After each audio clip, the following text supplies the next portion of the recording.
Merci beaucoup président may nuyu toute la presse di nuyu les sénégalais yi ñuy seetaan ñëw di wax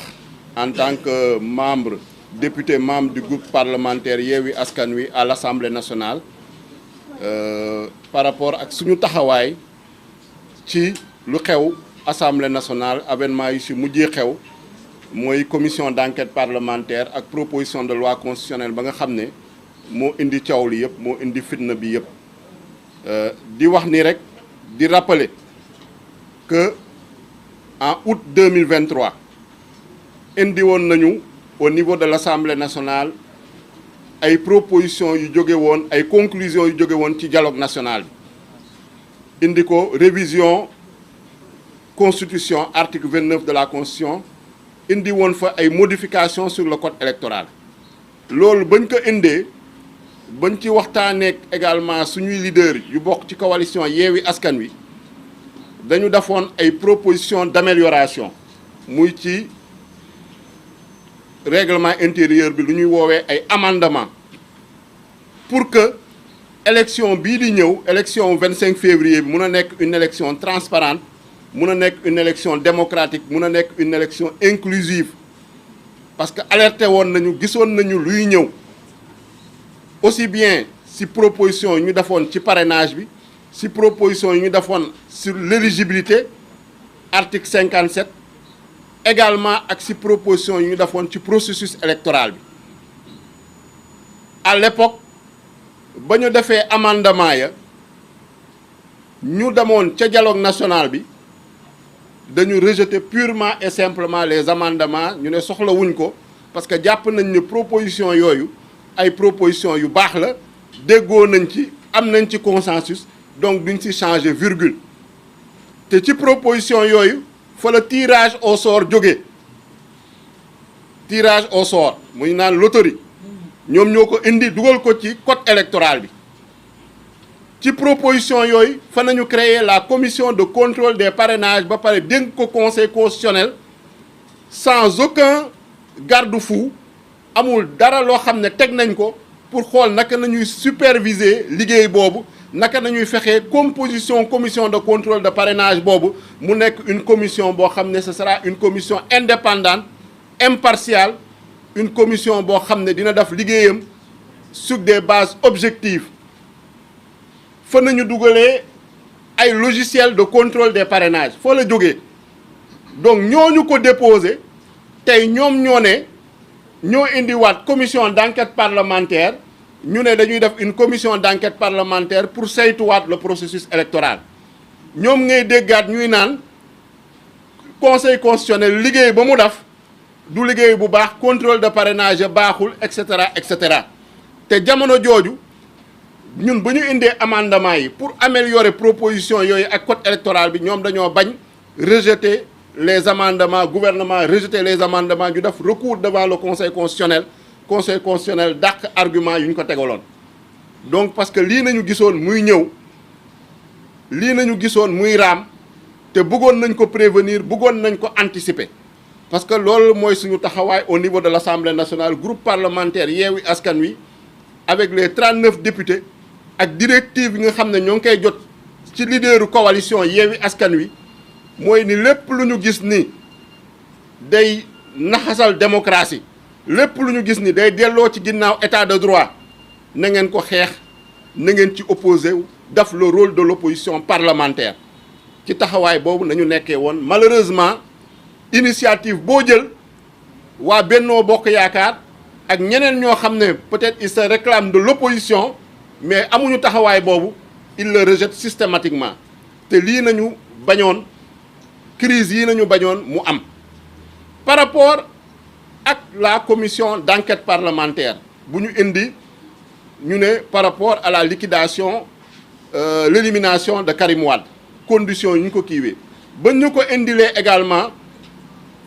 coalition ba leaderu coalition bi dañu ne nañu voter contre si jiitu président Ousmane Sonko ak leader yu fi toog yépp parce que dañu gis ne exposé des motifs indiwuñu benn preuve indiwuñu benn indice concordant indiwuñu dara lu dul ay affirmation gratuite yoo xam ne ñoo ngi accuser ay juges ñun nag ànduñoo conseil constitutionnel parce que gis nañ ni conseil constitutionnel lu mu def lu bëre jaaduwul. gis nañ ni suñu parrainage yi nuñ ko contrôler jaaduwul parce que ku mel ni président Aïda Mbodj am na loo xam ne def nañ ko ci parrainage am pour éliminer ko ak yeneen leader de Yewwi Askan Wi yoo xam ne def nañu ay tentatives pour jéem leen écarter wala pour jéem leen éliminer du processus électoral mais comme nu ko président Déthié Fall wax liggéey bu ñu defoon dañ ko defoon avec rigueur sérieux compétence moo tax tey bu ñu publier la liste définitive sur les 20 candidats mu am 6 candidats yoo xam ne jóge nañ ci Yewwi Askan Wi te mu amoon ay candidats yoo xam ne yaakaaru ñu woon ni nañu mën a jàll ñu mel ni Cheikh Tidiane Dièye ñu mel ni Bassirou Diomaye Faye loolu moo leen tiital bu ñu xoolee sondage yi que ce soit premier tour second tour dans toutes les hypothèses ñu xool ne seen candidat sax soo moytul dem second tour loolu moo indi le réel motif ñu ne dañuy reporter élection bi prolonger le mandat du président de la République ce qui est illégal et anticonstitutionnel donc commission d'enquête parlementaire boobu ñu indi woon bañ ko indee commission indi ko séance plénière ñun dañu voté contre parce que dañu ne su fekkee ni bëgg nañu régler mbirum processus électoral bi dañu waroon teel a jóg moment boobu ñuy indi code électoral jëlee ko ci dialogue national moment boobu nañu waroon régler ay insuffisance ak ay faiblesse ci processus électoral bi su fekkee ni nag dañu bëggoon régler loo xam ne ci parrainage la jëm ci moment boobu nañ ko waroon régler donc doo xaar ba conseil constitutionnel publier la liste définitive des candidats nga bàyyi injustice yëpp seetaan ko candidat bu mel ni Ousmane Sonko injustice yu ñu def à son encontre banditisme administratif ba nga xam ne moom la ñu gis au niveau de la direction générale des élections au niveau de la direction de l'automatisation des fichiers au niveau de la caisse de dépôt et consignation ñu seetaan ko waxuñu ci dara ñu bàyyi ba loolu yëpp jàll conseil constitutionnel publier la liste définitive ñu ne dañuy ñëwaat di xool la revue du processus électoral dañuy ñëwaat di parler d'élection transparente d'élection inclusive je pense que loolu c'est de la mauvaise foi loolu je pense que c'est de l'inconséquence et c'est de l'incohérence donc moo tax à l'époque ñu voté woon contre la création de cette commission d'enquête parlementaire parce que dafa fekk ñun en tant que groupe parlementaire Yewwi Askan Wi déposé la woon nañu plus de 13 demandes de résolution pour la création de commission d'enquête parlementaire ñu bàyyi proposition de résolution yooyu yëpp ñoom résolution boobu ñu présenté en moins de 48 heures ñu ñëw examiner ko yóbbu ko commission indi ko séance plénière te résolution boobu ñu ko présenté daa mel ni waa Benno Bokk Yaakaar ak seen groupe parlementaire ñoo gënoon sawar ko porté ko que ñoo xam ne ñoo présenté woon résolution boobu muy waa Parti démocratique sénégalais te boobu déjà ñoo ngi dégg ñuy wax report parce que annoncé woon nañ ko nee nañ commission d'enquête parlementaire boobu su defee liggéeyam su jaree ñu reporter élection yi dañ koy reporter su jaree ñu arrêter processus électoral bi dañ koy arrêter mais boobu gisoon nañ ni ay caaxaan la parce que commission d'enquête parlementaire boo créé à une semaine de l'ouverture de la campagne électorale kooku fan lay toogee liggéey ba rendre ay conclusions am ba mun a justifier un report mais boobu ñoo ngi préparer seeni plan te gis ngeen ko dégg ngeen tey seen confrère presse yi nee nañ commission d'enquête parlementaire boobu sax arrêté nañ ko parce que déjà depuis bu ñu ko tegee liggéeyul dara musul réunir musul daf dara à part mettre en place son bureau donc c'était des alibis c'était de faux prétextes ñu ñu doon utiliser pour jéem a tromper l'opinion nationale et internationale lu jëm sur la proposition de loi constitutionnelle ba nga xam ne waa député PDS yi ñoo ko dugal également directive yi ñu jot su suñu leaders yi buñ ko jàngatee mooy ñu voter systématiquement contre fermement parce qu'on est contre tout report des élections puisque dara justifié wu ko moralement juridiquement politiquement amuñu benn argument benn motif boo xam ne mun nañu justifier un report des élections ak prolongation mandat président de la République puisque day violer le code électoral day violer la constitution day violer la séparation des pouvoirs dans la mesure où actuellement processus bu ñu toll moment bu ñu toll conseil constitutionnel mooy gérer le processus électoral depuis bu mu génnee la décision définitive depuis ñu valider candidature yi donc conseil constitutionnel su report waroon am conseil constitutionnel moo ci waroon addu te ci ay conditions yu leer nañ nga xam ne constitution moo ko teg te conditions yooyu moment bu ñuy wax ni les conditions ne sont pas réunies ils ont parlé de crise institutionnelle je vous dis qu'il n'y a aucune crise institutionnelle entre l'Assemblée nationale et le Conseil constitutionnel c'est vraiment des vues de l'esprit. Le Conseil constitutionnel a ses domaines de compétence, c'est une institution judiciaire, pouvoir judiciaire la bokk. L'Assemblée nationale a ses compétences, pouvoir législatif la bokk. Amul dara loo xam ne amu fa confrontation. Problème bu fa am kay mooy ne am na ay députés yu bokk ci benn parti ñoom ñu éliminer seen candidat ñu am droit contester ñu am droit ñaxtu ñu am droit également joxe ñoom seen argument loolu ñu nangul leen ko mais amuñu droit perturber chambouler le calendrier électoral sur des bases fallacieuses yoo xam ne di prétexter ay crise institutionnelle te crise institutionnelle amu fa Assemblée nationale moo ngi fonctionner sans problème Conseil constitutionnel moo ngi fonctionner donc il n'y a pas de crise institutionnelle entre l'Assemblée nationale et le Conseil constitutionnel c'est une crise politique au sein de Benno Bokk Yaakaar APR ak un problème boo xam ne mooy la candidature de Karim Wade au niveau du PDS donc loolu c'est pas le problème de l'Assemblée nationale lu mu ci bëggoon yokk mooy proposition de loi constitutionnelle boobu bañ ko indee Assemblée nationale 14e législature damuy nekk 14e législature ba léegi ñoo ngi doog a examiner une proposition de loi parce que ñaar moo am projet de loi mooy jóge ci gouvernement proposition de loi mooy jóge ci initiative des députés initiative yëpp yu ñu fa jël ñun en tant que député déposé nañu 3 propositions de loi examiné wuñ ci benn mais proposition de loi boo xam ne déposé nañ ko samedi bureau bi examiné ko samedi ñu convoqué le bureau samedi bureau bi examiné ko samedi jébbal ko président de la république joxe avis le samedi même le dimanche ñu convoqué la conférence des présidents pour mu programmer joxe ordre du jour et calendrier dimanche à 11h 11h nañu soog a jot texte bi ñun ñuy bokk conférence des présidents ñu ne ñu commission des lois dimanche à 15h la séance plénière bi c'est le lundi à 11h mooy maanaam proposition de loi ba nga xam ne engager avenir u dëkk bi engager le futur de tous les Sénégalais ak loo xam ne lu toll ni élection présidentielle nga bëgg a plier en 48 heures loolu kenn mësu ko gis mun nañu ne battre na record Guinness en matière d'adoption d'une loi ñun nag bu ñu yeggee commission taxawaay boobu nañ fa am parce que dañu gis ne motifs yi ñu avancé c'est exposé des motifs bi du ay motifs yoo xam ne mën na justifier la révision d'une constitution du motif boo xam ne mën na justifier le report d'une élection du motif boo xam ne mën na justifier la prolongation yokk mandat président de la République te dafa violer constitution bi en ses articles 27 article 30 article 31 ba pare remettre en cause la décision du Conseil constitutionnel mooy décision définitive ba nga xam ne moo établir la liste définitive des candidats donc loolu mënuñu ko woon nangu moo tax ñu voté contre en commission voté également contre en séance plénière loolu mooy doon suñu objectif pour voter contre en séance plénière mais mayuñu ko puisque séance plénière ba ñu ñëwee dañu ñëw commencer poser les questions préalables loolu article 74 du règlement intérieur moo ko maye question préalable mooy loo xam ne balaa ñoo dugg ci fond wu texte bi dañuy laajte ay questions yoo xam ne suñ ko résoudre maanaam texte bi kenn mënu ko examiner sur le fond loolu nañu def au niveau de l'Assemblée nationale ba ñu paree ci question préalable député Yewwi Askan Wi ne léegi nag dañuy def ay observations sur le rapport ba pare soog a dugg discussion générale parce que règlement intérieur u Assemblée nationale noonu la tegee procédure en séance plénière ñoom ñu bañ ñu ne duñ ñu bàyyi ñu débattre dañuy def lu ñuy woowee le vote sans débat le vote sans débat nooy mun a defee révision constitutionnelle ne da ngay def le vote sans débat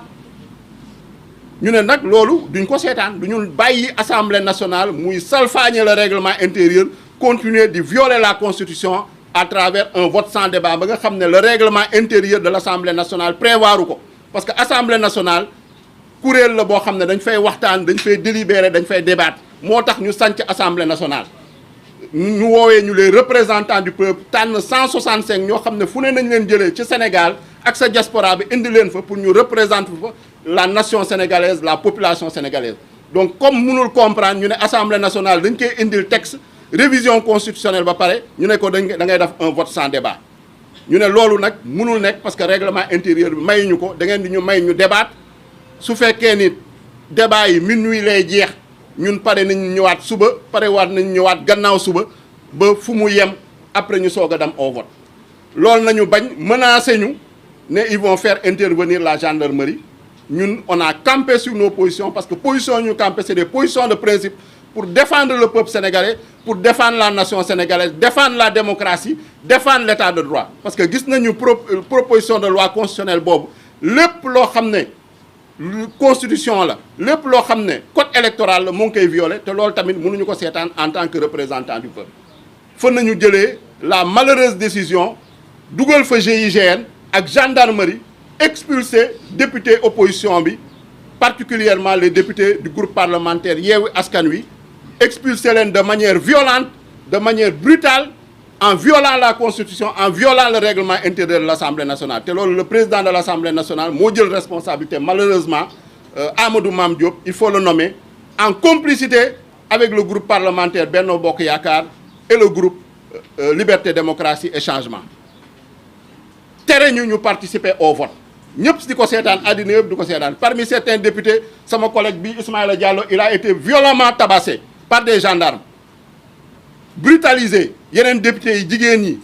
mag ñi ñu brutaliser leen ñenn ñi ñu séquestrer leen man dañ ma séquestrer pendant plusieurs minutes dans un loo xam ne genre cellule la woon pour ñu empêcher participer ñu au vote et dans ces conditions ñu bëgg ne ce vote là est démocratique ce vote là est légal ce vote là est légitime nga xam ne loolu dara jaaru ci yoon non seulement ils ont violé la constitution sur le fond mais sur la procédure également bu ñu utiliser pour voter ce texte de loi constitutionnelle dañoo violer le règlement intérieur et la constitution buñ ci paree nag lu ñu santoon également en rapport avec les leaders de la coalition Yewwi Askan Wi on a fait un recours devant le conseil constitutionnel dans les meilleurs délais nañu def recours boobu déposer ko te yóbbu ko conseil constitutionnel pour que conseil constitutionnel jël ay responsabilités annuler cette loi qui est contraire à la constitution te loi ba nga xam ne qui viole le protocole de la CEDEAO sur la démocratie et la bonne gouvernance parce que suñuy fàttali ko protocole boobu moo ne kenn amul sañ-sañ changer les règles du jeu électoral à moins de 6 mois avant les élections su fekkee ni acteurs yi déggoowuñu seen biir acteurs politiques yi kenn amul droit également modifier le calendrier électoral loolu protocole CEDEAO bee ko wax constitution bi nag yaakaar naa ni article 27 leer na nañu kenn amul sañ-sañ yokk mandat président de la république kenn mënu kaa wàññi te conseil constitutionnel rappelé na ko en 2016 te article 27 boobu article 103 moo ko verrouillé ba pare ñu jël caabi boobu sànni ko géej kenn mënu kaa laal clause d'éternité clause d'intangibilité donc conseil constitutionnel yaakaar naa ni moom moo am la responsabilité historique de rétablir le droit moom moo am la responsabilité historique de sauver la démocratie sénégalaise moom moo am la responsabilité historique de préserver le caractère républicain de l'État du Sénégal te suñu requête bu ñu fa déposer loolu nañu ñaan loolu nañuy réclamer ni plus ni moins également les candidats ont déposé un recours devant la Cour suprême pour attaquer décret ba nga xam ne Macky Sall moom la jël le samedi pour annuler la convocation du corps électoral le 25 février donc lu ñuy wax yaakaar naa ni en tant que groupe parlementaire Yewwi Askan Wi mooy que cette loi-là soit annulée et qu'on respecte le calendrier républicain que les élections se tiennent à date échue le 25 février 2024 su fekkee ne dañu bëgg dëkk bi dal dëkk bi am jàmm dialogue bu ñuy wax am il faut que ñu respecter le calendrier républicain yaakaar naa ni looloo fi indi le non respect du calendrier républicain moo indi fitna moo indi xiiroo beeg ŋaayoo bi te également ñuy respecter les droits et les libertés des citoyens parce que ñoo ngi solidaire ak toutes les initiatives qui sont prises par les syndicats par la société civile par le secteur privé toutes composantes de la nation confondues étudiants yi di ñaawlu rey yu ñuy rey les jeunes manifestants ak les citoyens sénégalais di leen présenter en tout cas à leur famille suñu condoléances di leen jaale seen famille di ñaan yàlla xare leen àjjana di ñaawlu également exaction yu nekk di commettre actuellement violation des droits et libertés ñu mel ni aar suñu élection prévoir manifestation cet après-midi préfet bi interdire ko sur des bases yoo xam ne tegu ko fenn également coupure internet mobile ma nga xam ne tey amaat na encore muy loo xam ne kenn mësu kaa gis Sénégal. Donc il faut que